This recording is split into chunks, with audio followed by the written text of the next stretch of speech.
Everyone, তোমরা সব কেমন আছো? আমি অনেক ভালো আছি। আবারও একটা শর্ট ভিডিও নিয়ে চলে এসেছি। এই দেখো, আজকে হতে চলেছে পাটিসাপটা আর সরু চুগলি। আমি জানি এখন সবারই বাড়িতে পিঠে পুলি উৎসব চলছে, যেহেতু মকর আজকে।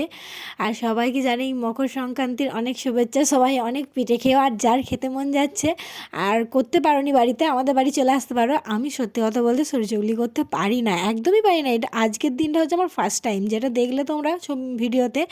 আমি ফার্স্ট টাইম ওই পিঠাটা বানিয়েছি। এর আগে আমি কোনো দিন ট্রাই করিনি, কারণ আমি দেখেছি আমার গোল হবে না, সেই ভেবে আমি কখনো বানাতে আসিনি। আর আমার মাই বানায়, কিন্তু মা একটু উঠে গেছে।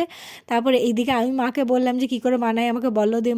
মাকে যেহেতু দেখেওছি, মা একটু দূর থেকে বলেও দিল। তারপরে এই দেখো চাঁচি দিয়ে দিয়েছি, এটার মধ্যে ভরে ভরে চাঁচি দিয়েছি যাতে আমি খাবো তো, সেই জন্য। আর একটু খড়িয়ে খড়িয়ে, আমার না খুব খরা খরা পাড়াটা খেতে এত পছন্দ, কি বলবো। শুধু আমার না, আমাদের বাড়িতে সবাইরই। আর ওপর থেকে না আমি একটু হালকা করে ঘি দিয়ে দিলাম, যাতে সেন্টটা খুব সুন্দর ছাড়ে। ঘি দিয়ে খেতে না এগুলো হেভি টেস্ট হয়।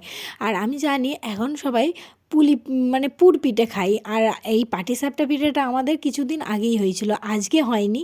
যে আমি তোমাদেরকে যেটা দেখাচ্ছি, আর এই দেখো আমি তোমাদেরকে বললাম না যেটা খুব কড়াং মরাং করে ভাজি আর কি, দু পিঠি। এই দেখো এইটা সেটা, আমি তার উপরে হালকা করে চাঁচি বুলিয়ে নিচ্ছি যাতে খেতে আরও খুব সুন্দর লাগে।